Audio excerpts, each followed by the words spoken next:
नामदेव कुलकर्णी एक साधा प्रामाणिक बँक कर्मचारी, मूळचा कोल्हापूरचा, पण गेली 25 वर्षे मुंबईतल्या दादरमधल्या जुन्या चाळीत राहत होता. त्याची मुलगी सिद्धी कुलकर्णी, वय 25, हुशार, सुंदर, कॉम्प्युटर इंजिनिअरिंगसाठी गोल्ड मेडलिस्ट. पण त्यांचं राहणीमान पाहून चांगल्या स्थळातून वारंवार नकार मिळायचा.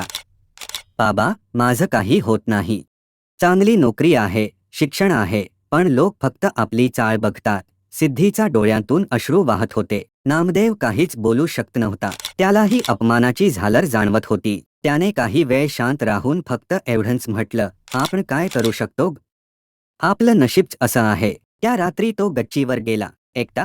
चाळीच्या छपरावर शांत आकाशाकडे पाहत त्याने डोळे मिटले आणि स्वतःशी पुटपुटला, स्वामी समर्थ, आता सगळं तुमच्यावर सोपवलं आहे. माझ्या लेकराला योग्य घर मिळू दे, जिथे तिचं मूल्य समजतील. काही दिवसांनी त्याच्या एका जुन्या मित्राचा फोन आला. नामदेव, माझा मावस भाऊ ऑस्ट्रेलियामध्ये आहे. आईवडील इथे पुण्यात आहे.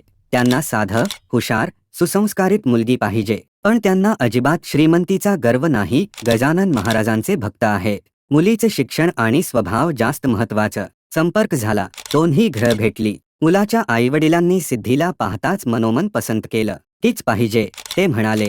चाळ पाहूनही त्यांच्या मनात अजिबात खोटा विचार आला नाही. सिद्धीचं लग्न अत्यंत साध्या पद्धतीनं, पण प्रचंड आनंदात झालं. आता ती ऑस्ट्रेलियात स्थायिक आहे. नामदेव अजूनही त्या चाळीत राहतो, पण त्याच्या चेहऱ्यावर आता समाधानाची आणि स्वामींच्या कृपेची एक विलक्षण छाया आहे. स्वामी समर्थ, मी तुमचं नाव फक्त एकदा घेतलं आणि तुम्ही माझ्या लेकीचं नशीब लिहिलंत.